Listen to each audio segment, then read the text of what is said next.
Some people are saying, this guy over here, that all the quarterbacks are can't misses. Ooh. That seems like a pretty strong take. Can I get a more reasonable take on that? They're not. I would say it's the other way around. I think all these quarterbacks have something in their game that you call it a weakness, you could call it an issue. They all have something that makes you think, ooh, this might not work. Whether it's Sam Darnold's delivery and lack of arm strength or the fact that he plays at USC. Does that work against him? I mean, you're taught to grade every player in a bubble, but at some point you start to get scared, right? That it hasn't worked. Whether it's Matt Leinart or Matt Barkley, Carson Palmer was okay. Carson Palmer ended up okay, but it's always in the back of your mind. With Josh Rosen, you worry about a guy who's skinny dude who's been hurt every year in college, and he has a hot tub in his dorm room. So you worry a little about things like that. He's wearing hats about the president on the president's golf course. Not the best look, especially if you're Woody Johnson. You're probably not going to love Josh Rosen, right? So Baker Mayfield's short and couldn't outrun cops. That's a problem. You got to be able to outrun the cops in Bentonville, Arkansas if you want to play in the NFL.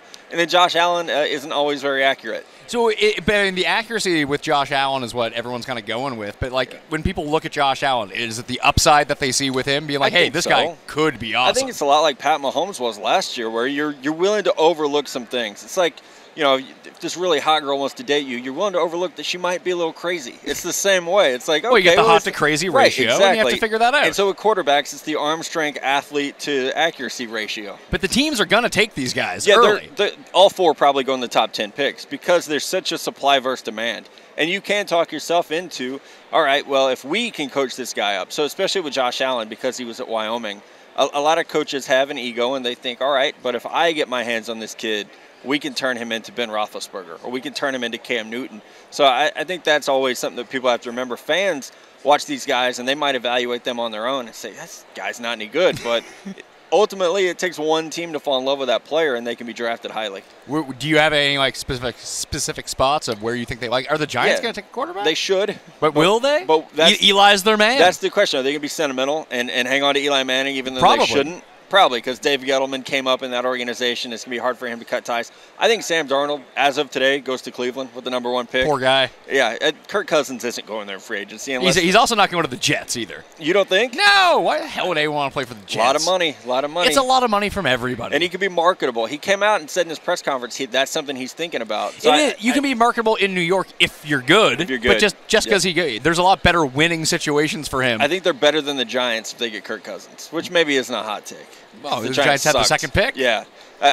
We'll see. I think Cousins has he'll have a lot of options because you've got Denver, where you saw Peyton Manning go there and win a Super Bowl, and he's going to get offered $25 to $30 million a year. So that amount of money, the difference between 25 and 30 is not that great when you're making that. I always try to wrap my mind around that because it doesn't say it's like, hey, I have $25 million, I have $30 million. Yeah.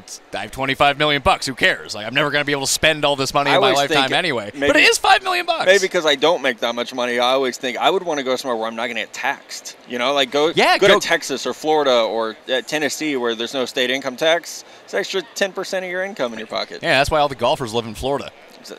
I'm trying to move to Texas. Same reason. And it's not even that much money. So I feel you.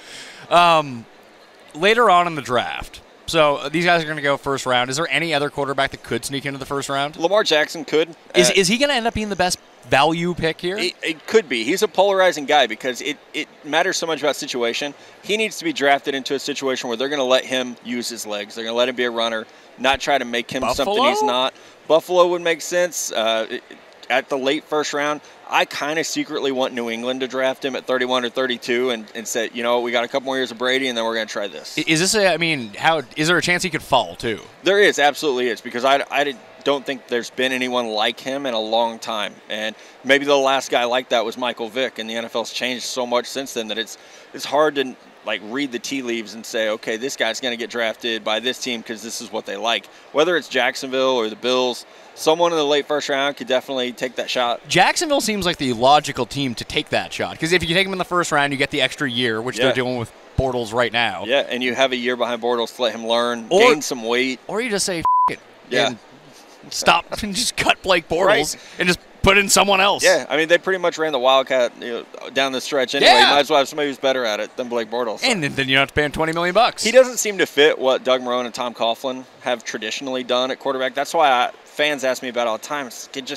It would be so against what they've done at the quarterback position throughout their NFL careers. But Lamar Jackson's a unique dude, so it could be something where they get excited about having the ability of him and Leonard Fournette in the backfield. Be pretty exciting. Or is someone going to end up drafting? Let's say he falls, he ends up going like the 3rd round. Does it become one of those situations where it's like, oh, he could be a pretty good receiver? Then like that talk. I think that talk's already out there.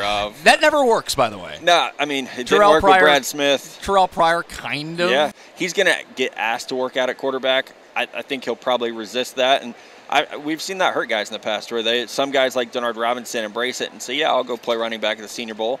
Others try to fight it a little bit, and it does. I remember Eric Crouch saying, no, I'm a quarterback, and it ultimately hurt him in the draft. So we'll see. I think the game has changed a lot since all those guys came out, and hopefully someone will give Jackson a chance to develop as quarterback. I think he's really talented. He's really different, and the NFL is not real flexible. Are we seeing any guys in like the 4th round, 5th round, 6th round that have the ability? Because there's guys every year that this happens to. Yeah. Even just look at Kirk Cousins. What was he, a 3rd round pick? He was a 4th round pick. I think Kyle Lauletta, the kid from Richmond, he went to the Senior Bowl last week, had a great week, kind of opened some eyes. He doesn't have the biggest arm. He's not the biggest kid. He's 6'3", 215, but throws a really pretty football. So going from Richmond to the NFL is obviously an adjustment, but he could be one of those guys that in 2 years he's starting and is a pretty good player, and no one really knew where he came from. If the Browns don't go QB, let's say they just pass on QBs. They're like, no, not for us. They're going to burn that city down. And they have, what, the 1st pick and the 4th pick? Yeah. If they don't take quarterbacks, what do they do there? If they would probably go Saquon Barkley at 1 and Minkah Fitzpatrick at 4. So a running back and a safety. You think they take a running back? Well, he's the best player in the draft, so they could. If you just went straight best player. But if you're Cleveland, does it make any sense to draft a running back right Isaiah now? Crowell is a free agent, so it could. But if you're going to, I would think just like pump up the defense. Well, you should draft a quarterback, but if we're not going there, if you're like, take all the quarterbacks out. Well, maybe they don't believe. I mean, they're so good at evaluating talent. Maybe they're like, hey, we know none of these guys are going to be good. Hopefully that new front office will bring some logic to the situation and say, John Dorsey traded up for Pat Mahomes last year. Hopefully there's more of that mentality of let's get a quarterback and build a team around him instead of waiting for Deshaun Kaiser to passing on guys every year and saying that Carson Wentz isn't a top 20 NFL quarterback. At the moment he's not because he has no kneecap. I guess he wouldn't be. I would probably take him over. You take one-legged Carson Wentz? 19 and 18 are right now. It's pretty bad. Where do you think Cousins ends up going to you?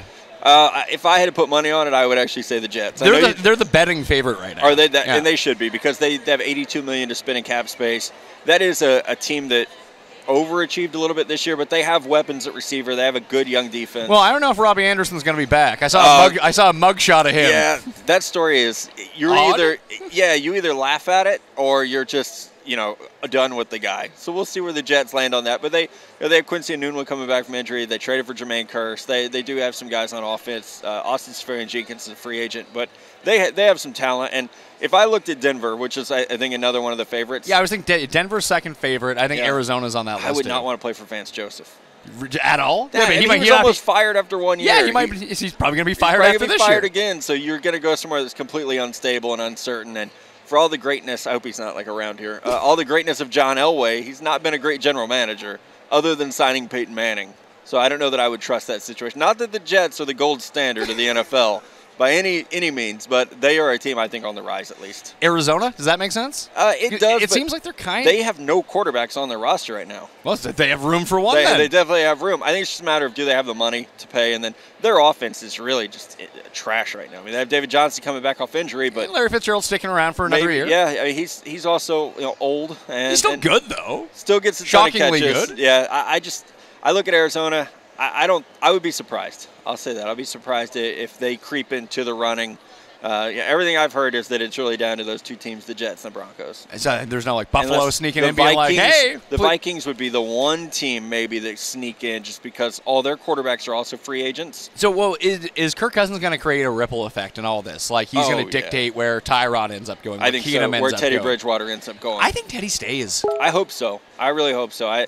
It seems like everyone loves him there, and they want to give him that shot to get back on the field. Which is really strange, though, because, I mean, he was all right before he got hurt. Yeah, I mean, and he was getting better. He was getting there his rookie year, Pro Bowler, and it was really a Pro Bowler because 7 guys decided not to play. Just like how Derek Carr was a Pro Bowler this year. Still a Pro Bowler. You still get that bonus from your contract. So I'm hopeful that the year away kind of helped him figure some things out, and he can get back on the field. I loved him coming out in that draft class, so I'm rooting for myself here a little bit.